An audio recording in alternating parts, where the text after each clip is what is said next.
안녕하십니까.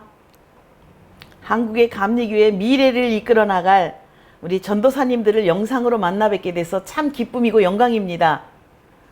많은 사람들의 경쟁을 뚫고 수련 목회자로 합격하신 것을 진심으로 축하드립니다. 제가 여러분들의 목회길에 조금이나마 도움이 되고자 해서 이 자리에 섰습니다. 저도 수련목 1기생입니다. 수련 목회자는 큰 교회에서 목회를 시작하기 때문에 환경과 여건이 좋은 곳에서 시작합니다. 그러나 단독 목회를 시작하면 성도들도 없는 교회에서 시작하는 한 영혼의 귀중함을 알 수 있는 어려움도 있지만 또 그런 장점도 있습니다. 그러나 여러분은 하나님께서 좋은 조건에서 시작하게 하셨으니까 3년 기간이 여러분들의 목회의 평생의 기초가 되는 배움터가 되기를 소망합니다. 담임 목사님의 영적 지도를 본받고 또 목회의 다양함을 여러분들이 바쁘고 힘들지만 열심히 배워 익히시는 시간이 되시기를 바랍니다. 저는 영광교회 담임 목사 김미숙입니다. 영광교회는 서울 남년에 영등포 지방에 위치해 있는 영등포 대림 1동에 있습니다. 처음 목회 시작은 성도가 10명이었습니다. 그래서 와서 보니까 전임자 목사님, 사모님, 어머님, 이모님, 장모님, 또 친구 사모님, 그리고 성도들이 10명이었습니다. 그런데 담임 목회자가 바뀐 후에 장모님도 이모님도 목사님 네 분도 다 떠나시고 정말 열심히 나오는 성도 2명 남았습니다. 그리고 어린이 6명과 함께 새롭게 목회를 시작하게 되었습니다. 제단에 엎드려서 눈물을 흘리는 시간이 더 많이 있었고 지방의 어느 목사님은 저에게 우리 지방에 제정신이 아닌 목사가 왔어. 그렇게 말씀을 하셨었습니다. 그런데 앞을 봐도 캄캄하고 옆을 봐도 캄캄하고 뒤를 봐도 캄캄하고 제단에 엎드려서 눈물을 흘리면서 기도하는 것이 저의 목회의 시작이었습니다. 그러나 하나님께서 저의 기도를 응답해 주시고 7년 만에 후배 목사님이 미국으로 유학을 가시면서 저에게 교회 하나를 선물로 주고 가셨습니다. 그래서 교회가 통합이 돼서 지금의 교회로 이전을 해서 청소년들이 마음껏 뛰어놀 수 있는 카페와 같은 등도 달고 아이들이 마음껏 와서 놀 수 있는 좋은 공간으로 만들었습니다. 제가 오늘 여러분들과 함께 나누려고 하는 말씀의 목차는 돌봄의 목회란 무엇일까? 또 돌봄의 목회자의 핵심 가치, 그것은 제가 만든 핵심 가치입니다. 그리고 돌봄의 목회를 제가 어떻게 했는지, 또 마지막으로는 제가 여성 목회자이니까 여성 목회자의 목회 현장의 현실은 어떠할까, 이런 것들을 기초로 해서 말씀을 나눠보려고 합니다. 그럼 돌봄 목회란 무엇일까? 아마 여러분들도 학교에서 많이 배우셨을 것입니다. 돌봄 목회는 목회 상담학적인 입장에서 볼 수 있습니다. 기독교 신앙 공동체 안에서 행할 수 있는 목회적 돌봄과 상담의 영역 안에서 4가지 수준의 단계들이 있습니다. 4가지 단계는 상호 돌봄, 목회 돌봄, 목회 상담, 목회 치유입니다. 스턴에 의하면 여기에 제한된 목회 돌봄의 모델들은 목회 돌봄의 전통적인 4가지 가치 요소를 포함하고 있습니다. 목회 상담의 발전은 목회 돌봄의 4가지 기능들인 치유, 지지, 인도, 그리고 화해 등 올바른 적용의 근거를 두고 있습니다. 목회 상담은 목회자가 내담자의 문제를 속단하지 않고 신중한 태도로 동정과 이해의 자세를 취하며 내담자가 자기 문제의 소재와 핵심을 스스로 발견하도록 인도하며 자유로운 영적 성숙을 성취하도록 조력하는 것입니다. 초대교회 목회는 신앙으로서 성숙한 그리스도인으로 안내하고 상호 협력과 위로를 베푸는 돌봄의 안내자였습니다. 그래서 목회 상담은 교회 공동체의 특성에 맞게 신학적으로, 심리학적으로 관점에서 접근하고 있습니다. 미국에서는 안수받은 목회자가 상담을 하면 목회 상담이라고 규정한답니다. 그래서 성장 상담학으로 널리 알려진 크레인벨 목사님은 전인 건강을 위한 7대 원칙을 선언했습니다. 마음의 회복, 몸의 회복, 이웃과의 관계 회복, 생태계와 교감과 관계 회복, 조직 사회 안에서의 친밀감 회복, 일과 놀이에서의 소명과 취미의 회복, 하나님과의 관계를 깊게 하는 영성 회복을 통하여 상담이 하나님을 믿고 온전히 순종하는 영적 관계를 지속성을 갖도록 조력하는 것이라고 말하고 있습니다. 그런데 오늘 제가 논문 하나를 보면서 허경숙 씨의 한국 상담한 목회에서 본 논문이 저의 목회와 굉장히 유사하다는 점을 발견했습니다. 간단하게 설명하면요. 삼위일체 신학을 근거로 기독교인의 엄마됨에 관한 신학적 모델을 제시하고 있습니다. 이 신학적 모델을 통해서 엄마됨을 돕는 목회 상담학적 돌봄으로 제안하고 있습니다. 신학적 근거로 삼위일체 하나님과 인간의 모성 경험 사이에 유비를 가져오고 있는데 성경 안에서 하나님의 모습은 아버지뿐만 아니라 자녀를 돌보시는 양육하는 어머니의 모습도 함께 나타난다고 봅니다. 즉 삼위일체 하나님은 존재론적으로 관계적이며 생명지향적이며 모성적인 속성을 가지고 있습니다. 그래서 삼위일체론적 모델 근거로 하나님의 엄마됨의 5가지 영역을 이 분은 말하고 있습니다. 5가지는 첫 번째로 생명 창조, 두 번째로 육체적 돌봄, 세 번째로 정서적 돌봄, 네 번째로 교육, 5번째로 성숙을 말합니다.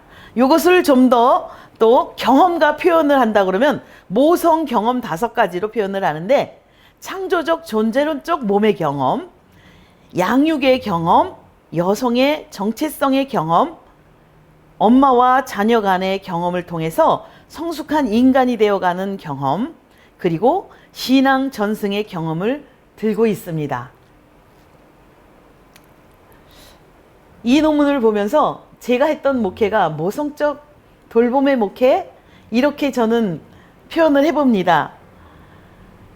그래서 돌봄의 목회란 신앙 공동체들을 사랑으로 돌봄으로 하나님을 경험하게 하고 말씀으로 양육하고 성장시켜서 다시 돌봄의 사람으로 양육시켜서 세상을 향해 다시 파송시키는 것, 이것이 돌봄의 목회라고 저는 정의를 합니다.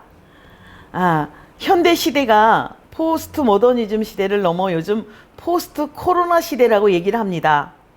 불확실성의 시대, 사회적 거리두기의 시대, 디지털 경제로의 전환, 아직 불명확한 미래를 우리들이 정의 내리지 못하고 살아가는 시대가 됐습니다. 사람들의 감성은 메말라가고 기계적인 편리성을 더 중요시하는 시대에 살고 있습니다. 더욱이 불확실한 불안과 두려움의 거리를 권장하는 시대에 살고 있는 우리가 어떤 목회를 해야 될 것인가 고민하지 않을 수 없습니다. 저는 그래서 여성의 특성을 살려서 돌봄의 목회를 생각했습니다. 그래서 돌봄의 핵심 가치를 아까도 말씀드렸던 것처럼 잉태, 아이들을 만나서 믿음의 아이를 잉태해서 양육시켜서 파송하고 비전을 갖고 다시 세상을 향해서 나가는 것을 저는 돌봄 목회의 핵심 가치로 보았습니다. 이제 제 목회 이야기를 여러분들과 나누려고 합니다. 잉태, 예수님께서 제자들을 부르시고 찾아가서 직접 복음을 전하셨던 것처럼 저도 제가 목회를 시작해서 단독 목회를 처음 하기 전까지는 전도사를 20년 동안 했습니다. 신학생 동안에 2년 전도사를 했고요. 졸업 맞고 교육전도사, 또 인천중앙교회에서는 신방전도사로 갔다가 대학원 가면서 또 교육전도사로 3년 사역하고 또 다시 신방전도사를 하다가 수련목회자를 하고 1년 부목사까지 하고 그 교회에서 처음 단독목회 나온 곳이 우리 영광교회입니다. 인천중앙교회에서 14년 사역을 하고 나왔습니다. 근데 거기 성도님들께서 목사님은 목회를 잘 하실 거예요 라고 저에게 축복의 말씀을 주셨습니다. 그래서 그게 진짜인 줄 알았습니다. 그 성도님들은 시간만 되면 목사님 성도가 몇 명 늘었어요? 이것이 질문이었습니다. 근데 저도 그것에 대한 기대가 있었기 때문에 열심히 목회를 했습니다.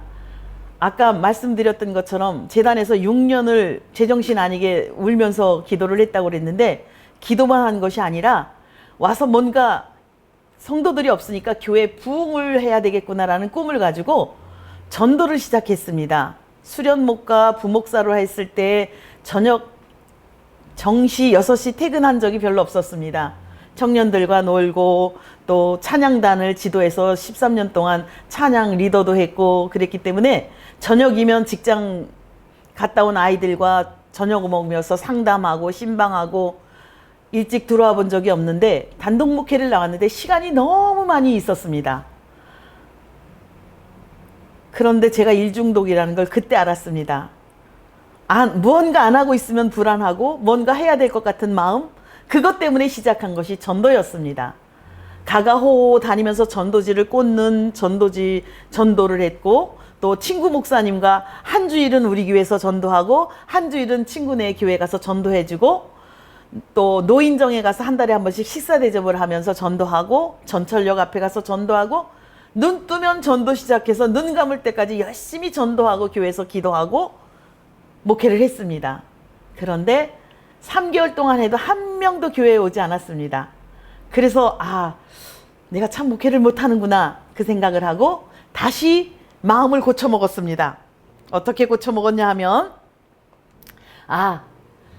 학교 앞에 가서 어린이 전도를 해야 되겠구나 그 생각을 하고 학교 앞을 아침 8시에 추파춥스 200원짜리를 한 통 들고 가서 아이들을 전도합니다. 저희 교회 6명의 어린이가 있었다고 그랬는데 그 어린이들이 축구를 좋아하는 어린이들이어서 그 아이들을 만나기도 하고 그 친구들을 만나기도 하고 점점점 이게 확대해서 그 아이들이 초등학교 때는 이제 한 학교를 시작해서 아침에 가서 만나고 저녁에도 가서 또 공차는 아이들 만나서 전도하고 그냥 내 일상이 전도가 되었습니다.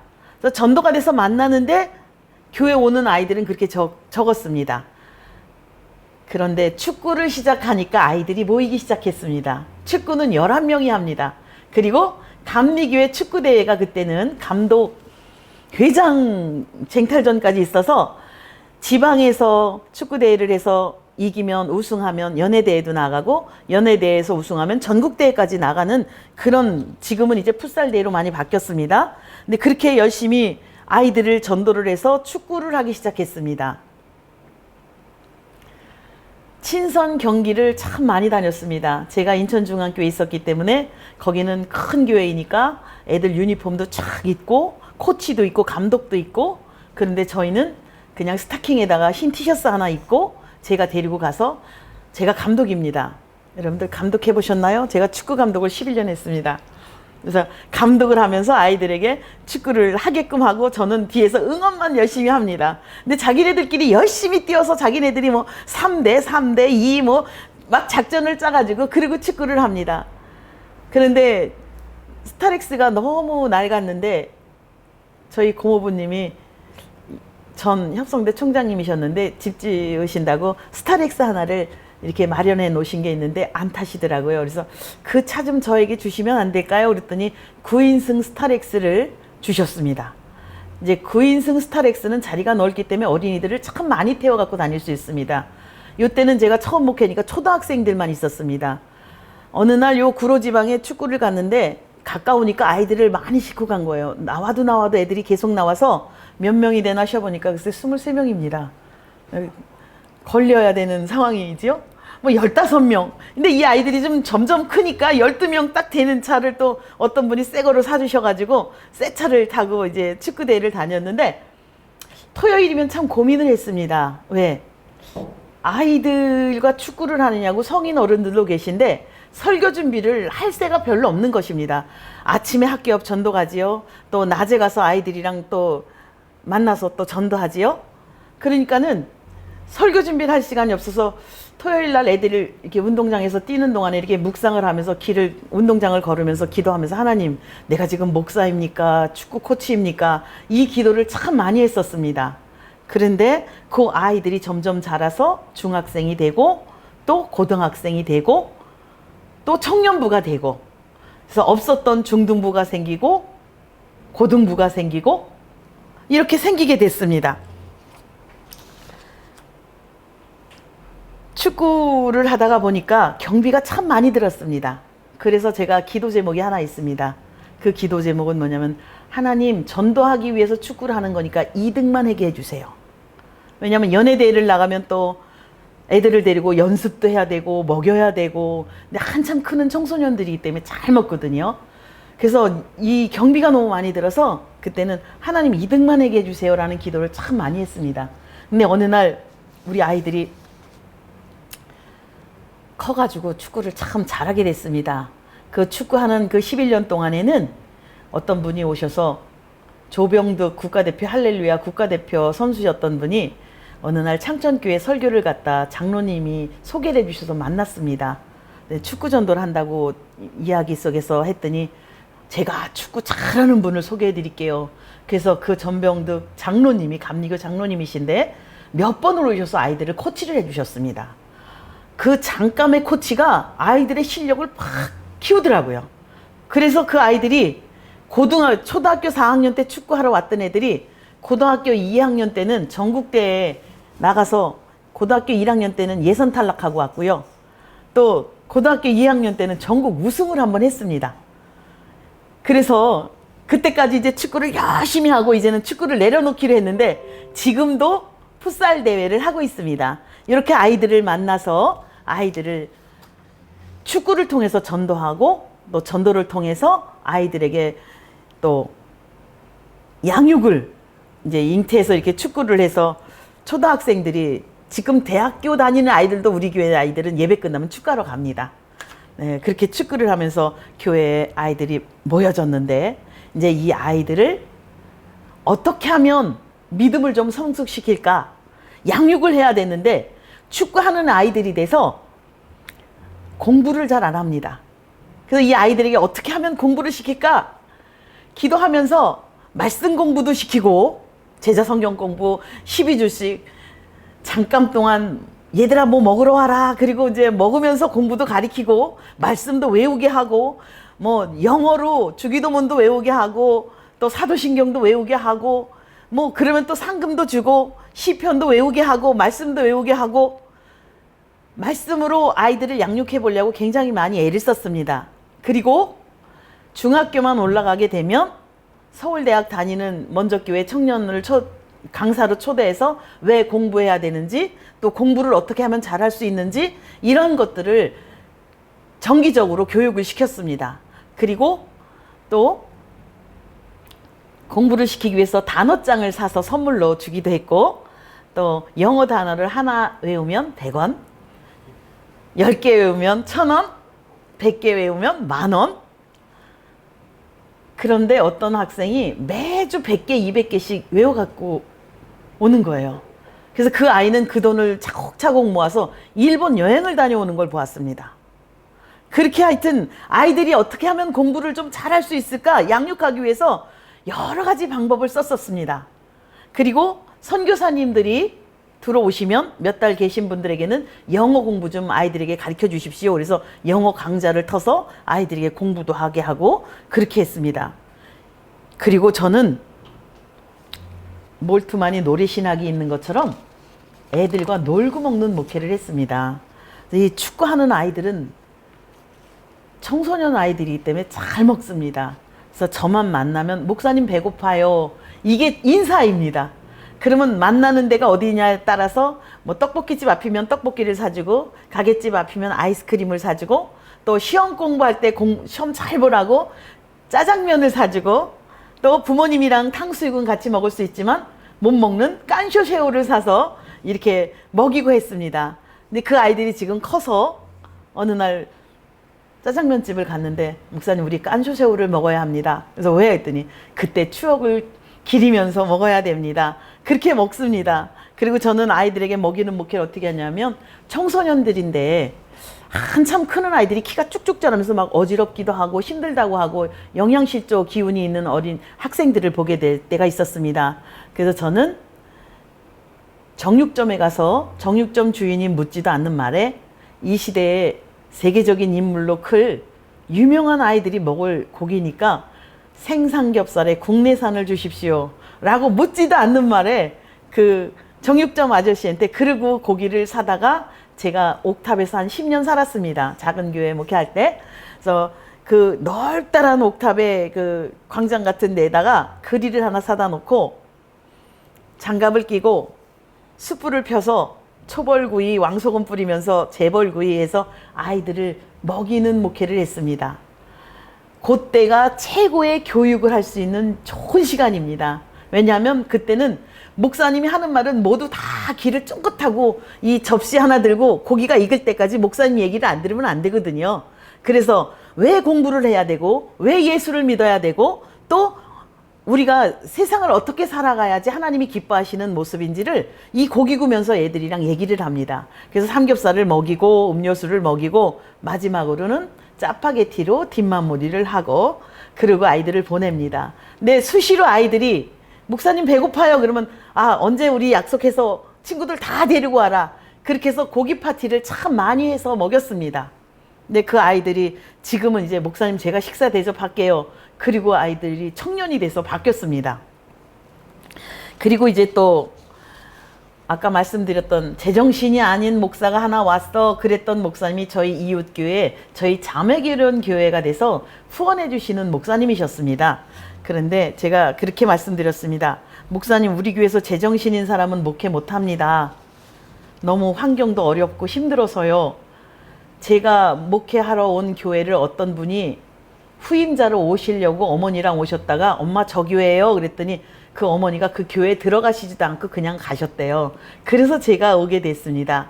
그런데 그 교회에 설교를 하러 가서 선교 헌금도 좋지만 선교사를 한 분 파송시켜 주시면 참 좋겠습니다. 그렇게 말씀을 드렸더니 정말 그분이 선교사를 한 분 파송시켜 주셨습니다. 감신대 다니는 전도사님을 절 보고 뽑으라 그래서 제가 원어 공부를 하러 몇 년 동안 다녔던 곳에서 아주 착실한 신학생을 하나 보아둔 친구가 있는데 그 친구를 제가 초빙을 했습니다. 그랬더니 와서 학생들을 가르치고 말씀으로 가르치고 또 축구할 때 같이 다니고 굉장히 열심히 목회를 했습니다. 그 친구는 참 오셔서 고생을 2년 동안 너무너무 많이 했습니다. 저희 교회가 열악한 교회이니까 여름이면 비가 새갖고 물 퍼내야 되고 겨울이면 또 수도가 터져서 물이 터져서 물바다가 되면 그 물을 퍼내고 이런 것들을 다 하면서 청소년 아이들과 함께 같이 먹고 마시면서 사역을 했는데 지금은 이제 광림교회 수련목을 하고 만락교회 부목사를 가셨습니다. 근데 그분이 늘 저를 만날 때마다 목사님 저는 영광교회가 제 목회의 모델입니다. 영광교회보다 더 어려운 교회는 없을 거라고 믿고 제가 목회할 때 그 초심을 가지고 저는 목회할 것입니다 라고 만날 때마다 그 얘기를 해주셔서 얼마나 위로가 되고 감사가 되는지 모릅니다. 그래서 대학은 2년 동안 그분이 오셔서 우리 교회에서 사역하시면서 아이들에게 좋은 영향력을 끼쳤습니다. 그래서 저는 그때 또 하나님께서 좋은 기회를 주셔가지고 저도 양육할 수 있는 시간이 있었습니다. 이제 단독 목회하면서 시간이 많았기 때문에 세미나도 많이 다니면서 공부를 했고 또 성경 공부, 제자 성경 공부에 관한 세미나들을 참 많이 다녔고 또 하나님께서 경제적인 여유도 주셔서 그때 웨슬리 박사과정, 목회학 박사 과정을 그때 마쳤습니다. 그래서 우리 여성신학에 관한 논문도 하나 쓰기도 했는데요. 그래서 이렇게 아이들을 불러 모아서 양육하고 이제 예수님께서 말씀하신 것처럼 너희는 가서 모든 민족으로 제자를 삼아 아버지와 아들과 성령의 이름으로 세례를 베풀고 내가 너희에게 분부한 모든 것을 가르쳐 지키게 하라고 말씀하신 것처럼 또 아이들을 세상을 향해 내보냈습니다. 친구들을 전도하라고 아이들에게 굉장히 강조를 했습니다. 우리 교회는 동생이 축구를 좋아해서 온 누나 하나, 여학생이 하나 있었습니다. 근데 이 여자친구가 자기 친구들을 얼마나 많이 전도를 해왔는지 모릅니다.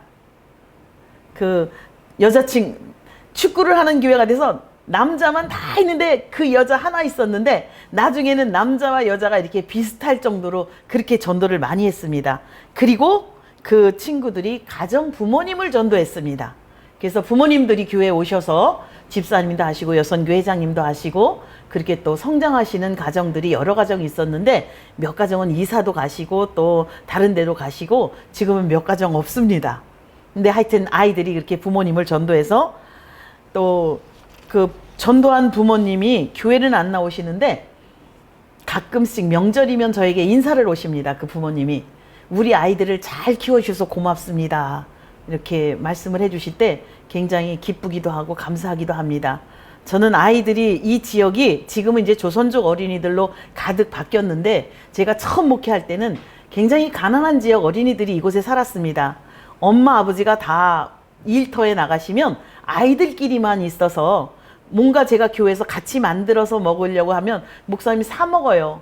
집에서 꺼내 먹던 것들 때문에 그랬던 아이들이었습니다. 그래서 더 열심히 먹이고 또 공부하는 법, 또 길에서 침 뱉고 욕하고 이거는 그냥 뭐 자연스러운 일들이었는데 그런 것들을 하나씩 하나씩 다듬어 가면서 아이들에게 장학금도 주고 또 대학교 갔을 때는 또 다른 분이 후원을 해서 또 이렇게 100만 원씩 등록금도 해주시고 그렇게 키웠습니다. 그랬더니 그 부모님이 우리 아이들을 잘 키워주셔서 고맙습니다 하고 때때마다 부모님들이 그렇게 좋은 선물도 갖다 주시고 그런 분들로 굉장히 바뀌었습니다.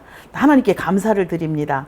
그리고 이 친구들이 이제는 성장해서 직장 생활을 하는데 직장 생활에서도 신실하게 열심히 하니까 모범상도 받아오고 상금도 받아오고 진급도 하고 그런 모습을 보면서 참 하나님께 감사를 드립니다. 교회 안에서만 예수를 열심히 믿는 것도 중요하지만 나아가서 그렇게 좋은 일꾼으로 성장한다라는 것이 기쁨입니다. 그래서 지금은 우리 교회 아이들이 초등학교 때부터 왔던 아이들이 지금은 이제 청년이 돼서 군대를 다 갔다 왔습니다.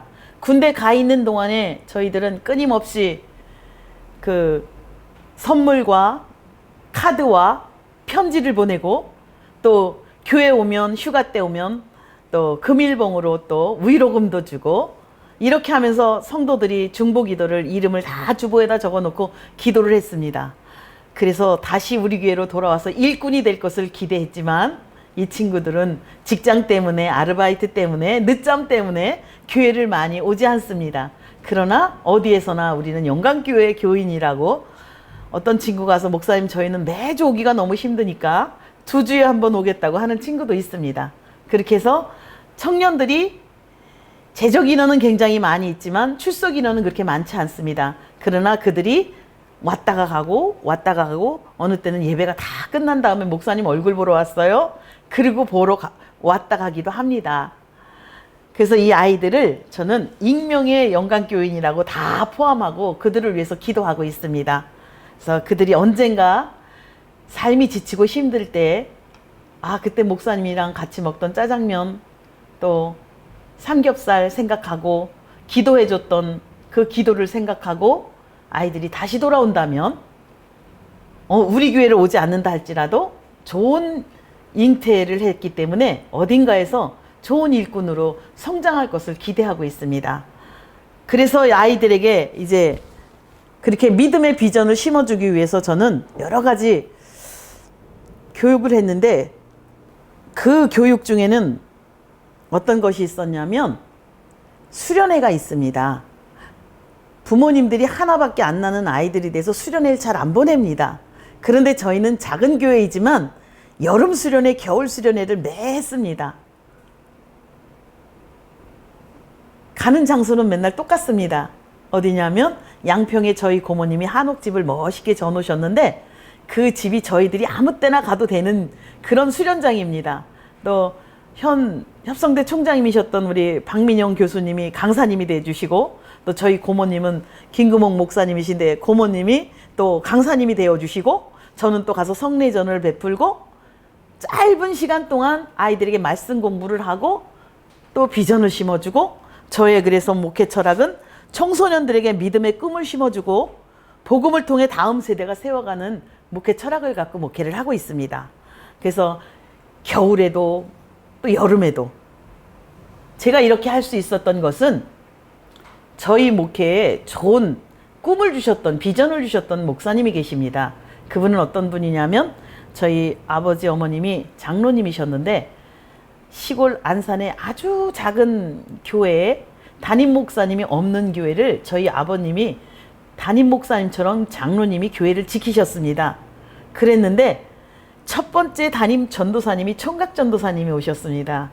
그분이 저희들에게 비전을 심어주셨습니다. 그때는 안산이 도시가 아주 그냥 말하면 깡촌, 아주 어렵고 농사 짓고 살아가는 그런 동네였는데, 그분이 대학원 다니시면서 진급하시기 위해서 오셔서 3년 동안 계신 그 기간이 저희들의 인생을 다 바꿔놓고 가신 기간이 되었습니다. 왜 공부해야 되는지, 왜 예수를 믿어야 되는지, 그리고 이제 안산이 여기 10년 후에는 도시화가 될 텐데, 서울이 가까워서 도시화가 될 텐데, 공부를 하려면 서울로 가서 공부를 해야 되고, 그리고 또 여기서 공부 못한 아이들은 검정고시라도 봐서 공부를 해서 여기 공장이 들어섰을 때 공부를 안 하면 공돌이가 되고, 여자는 공순이가 될 거고, 남의 지배를 받고 살아야 되는데 공부를 잘하면 사무실에서 일할 수 있고, 그리고 다른 사람들에게 좋은 영향력을 끼칠 수 있다는 것을 가르쳐 주셨습니다. 그 총각 전도사님이 3년 동안 오셔서 그런 것들을 저희들에게 가르쳐 주셔서 그때 영향받은 사람들이 지금 목회자가 한 10명 정도가 됐습니다. 저희 가정에서도 벌써 4명이 나왔기 때문에요. 그래서 하나님이 주시는 비전을 가지고 우리가 살아간다면 우리 아이들에게도 멋진 인생이 펼쳐질 것이라는 것을 저는 기대하고 있습니다. 그래서 저희 남동생들만 셋을 그때 목사님 만든다고 첫 열매 하나님께 드린다고 저희 부모님들이 열심히 기도하셨다가 제가 첫 딸이니까 이거 아니네, 그리고 열심히 다시 기도하고 나셔서 아들을 공부 가르친다고 서울다 보내시고 저는 안산에서 놀았습니다. 나중에 하나님께서는 부모님의 첫 열매의 기도 때문에 저는 기대하지도 않고 하나님께 소원도 하지 않았지만 부모님의 소원으로 목회자가 됐고 또 이렇게 좋은 목회를 하게 되었습니다. 부모님의 그 비전이 이루어진 거지요.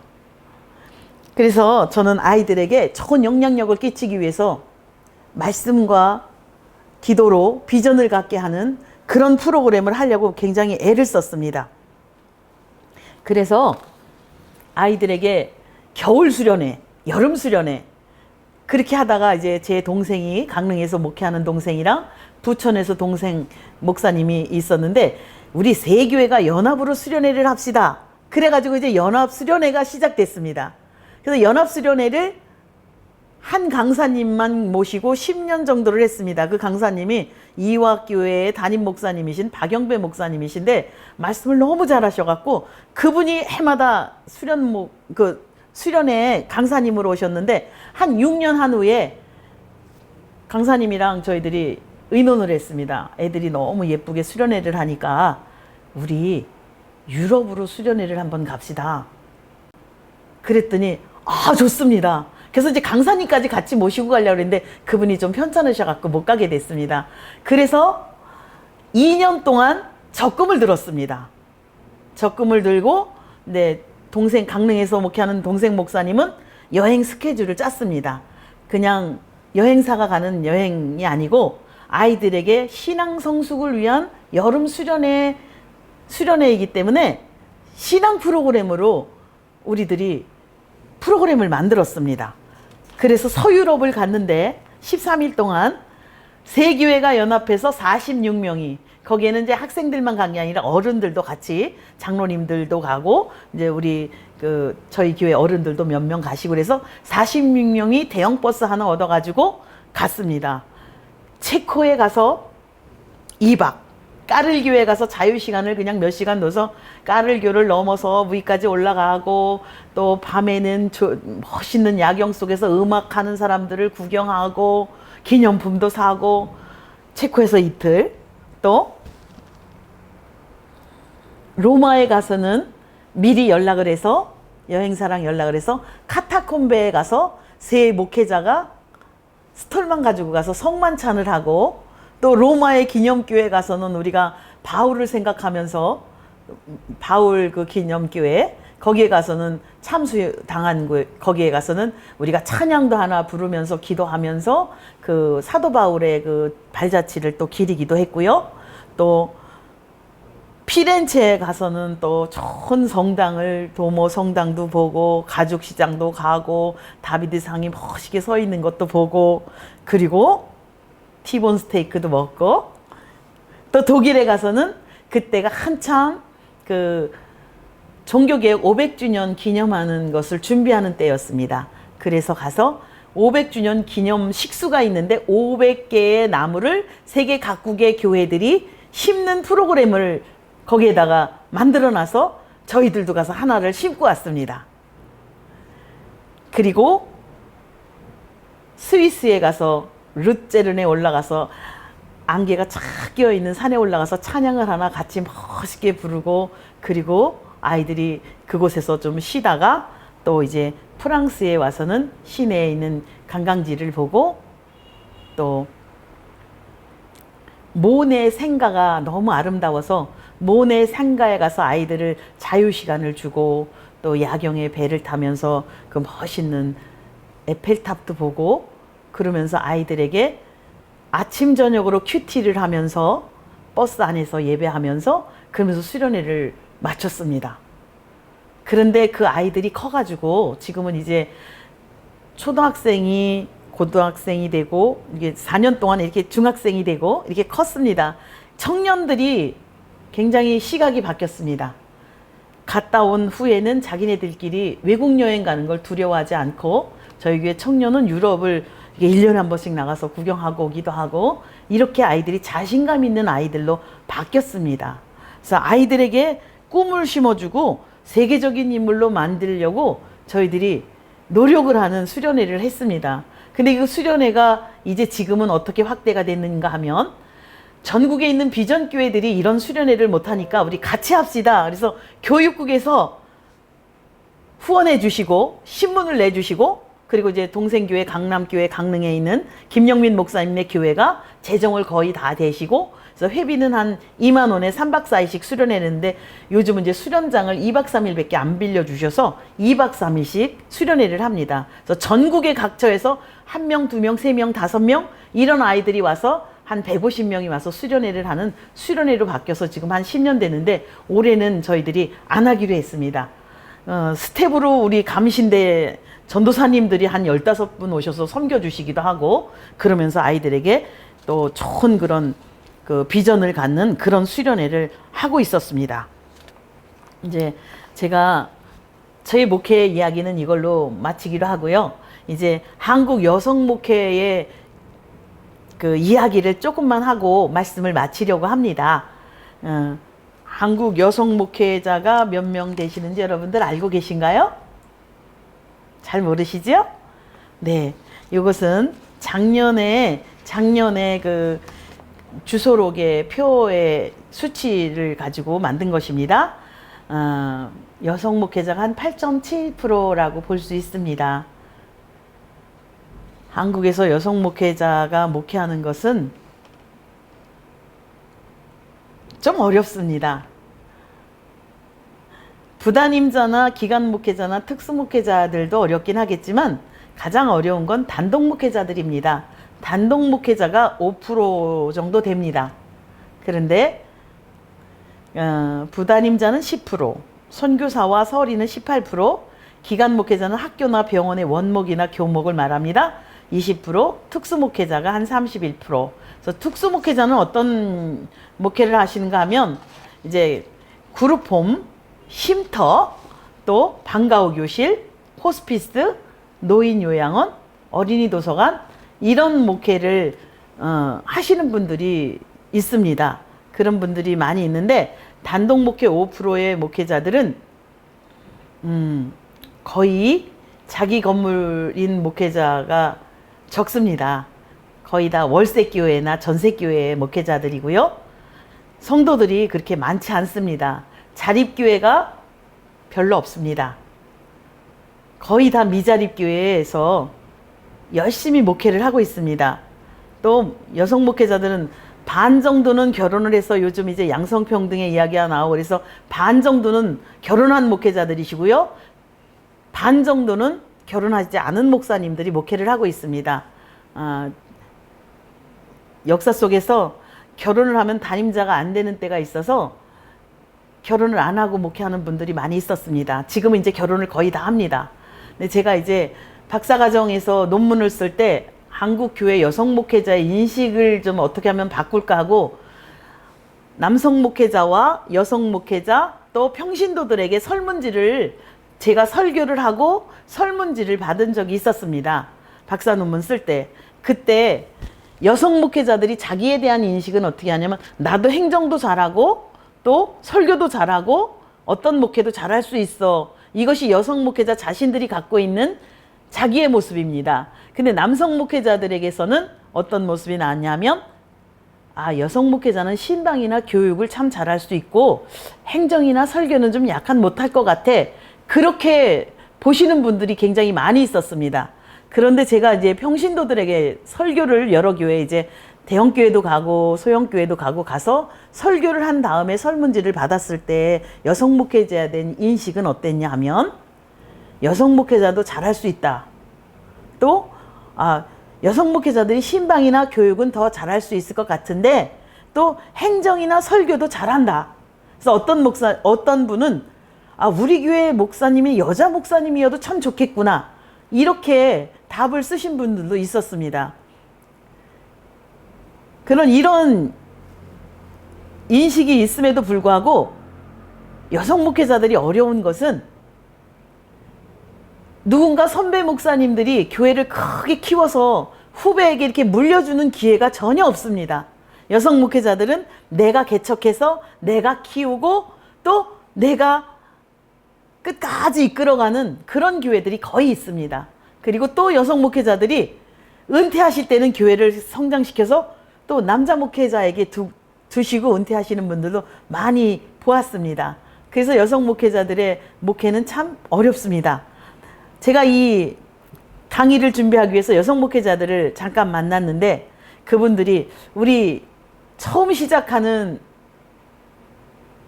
전도사님들에게 하고 싶은 말이 있으면 좀 해주십시오 라고 부탁을 했더니 여성 목회자들이 어렵고 힘들지만 작은 교회에서 하나님이 주신 소명감을 가지고 한 명이라도 잘 키워내면 그게 세계적인 인물이 되면 목회 성공하는 거로 믿고 목회하고 있습니다라고 좀 전해 주십시오. 이렇게 얘기를 하더라고요. 그래서 여러분들이 어렵고 힘든 상황 속에서 목회하지만 여성 목회자들이 작은 교회에서 힘을 합해서 한 명이라도 잘 믿음으로 양육해서 키워낼 수 있다고 그러면 그 목회도 하나님이 기뻐하시는 목회다라고 생각하시고 시작을 하시면 저보다는 더 큰 목회, 훌륭한 목회를 하실 수 있지 않겠는가 생각을 해봅니다. 그래서 저는 여러분들에게 당부를 하고 싶은 것이 있습니다. 이것은 여성 목회자에게만 당부하는 것이 아니고 이제 목회를 시작하는 여러분에게 당부하고 싶은 것은 첫 번째로 하나님이 살아계심을 믿고 목회하는 여러분들이 되시기를 소망합니다. 사람의 방법으로 목회하지 않았으면 좋겠습니다. 말씀과 기도로 성령이 충만해서 영적 지도를 해줄 수 있는 목회를 하는 것, 이 시대에 필요한 것이라고 저는 봅니다. 기술이 너무 많이 있습니다. 목회 기술과 방법은 프로그램은 너무나 많이 있습니다. 근데 그 속에 하나님이 계신가? 하나님의 놀라운 성령의 역사가 있는가? 이런 것들을 여러분들이 점검하시고 가는 목회를 한다면 그 목회는 성공할 수 있을 거라고 저는 봅니다. 제가 참 많이 고민했던 것이 있습니다. 목회하면서 어렵고 힘든 터널을 끊임없이 지나갈 때가 있는데 때로는 성도들과 씨름하고 때로는 어려운 성도들 때문에 눈물을 흘려가면서 기도하고 또 때로는 경제적인 어려움 때문에 월세교회이거든요. 근데 참 한 달이 참 빠릅니다. 이것들을 견디어내는데 그것도 힘든데 많은 사람들이 목회에 실력이 없어서 작은 교회에서 목회하는 것처럼 보는 성도님들과 목회자들이 가끔 있습니다. 그런 분들을 볼 때 참 마음이 아픕니다. 좌절되기도 합니다. 그래서 내가 너무 무능한 목회자일까? 또 아니면 나는 목회를 못해서 여기에 있는 걸까? 이런 고민을 할 때가 많이 있었습니다. 그런데 하나님께서 주시는 것은 아니야, 너 잘하고 있어. 하나님이 희망의 메시지를 저에게 끊임없이 주셨습니다.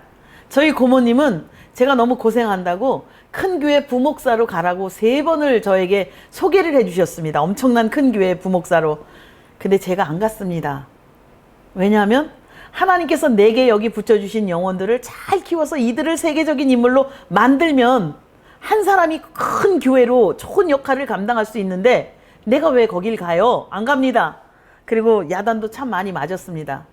근데 때로는 어떤 고민도 해봤냐면 내가 목회 내려놓고 어떻게 돈을 벌어서 동생들 목회 교회 성전 건축하는데 좀 이렇게 좀 경제적인 도움을 좀 줄까?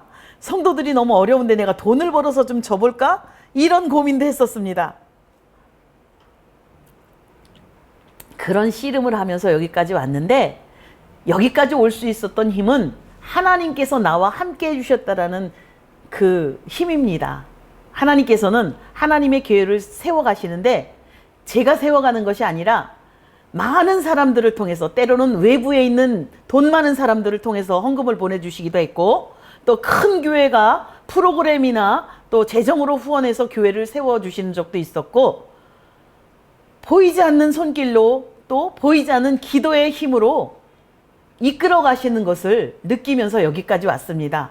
그래서 여러분들에게 부탁하고 싶은 건 첫 번째로 하나님의 살아계심을 믿는 것, 또 두 번째로는 교회의 본질이 무엇인지를 잘 여러분들이 배우시길 바랍니다. 교회의 본질을 잃어버리면 교회가 해야 할 일과 교회에서 하지 말아야 될 일을 분별하지 못하기 때문에 교회에서 안 해도 될 일에 목숨을 걸을 수가 있습니다.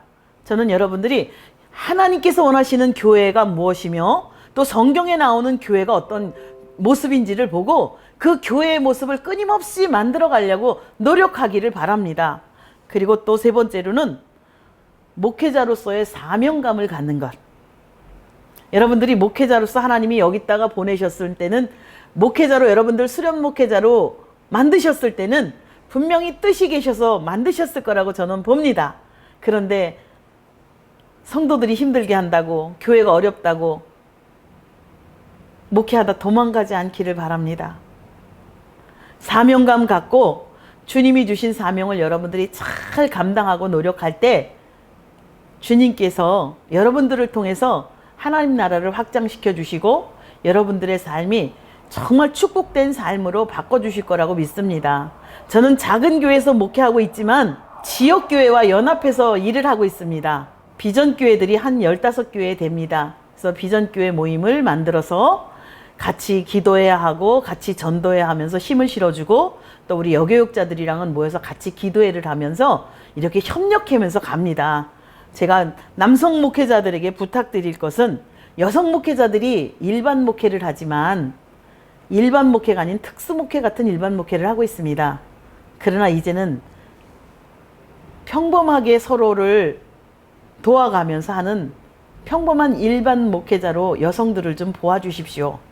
그리고 같이 협력하는 목회가 되기를 소망합니다. 그래서 정말 이 시대에 좋은 목회자로 어렵고 힘든 시대에 함께 협력하며 가는 목회자로 여러분들이 목회를 하시면 여러분들의 목회가 하나님이 축복 주시는 목회가 될 거라고 믿습니다. 이 시대를 위해서 하나님이 여러분과 저를 멋지게 쓰시기를 소망하며 말씀을 마치겠습니다. 주님의 이름으로 축복합니다. 감사합니다.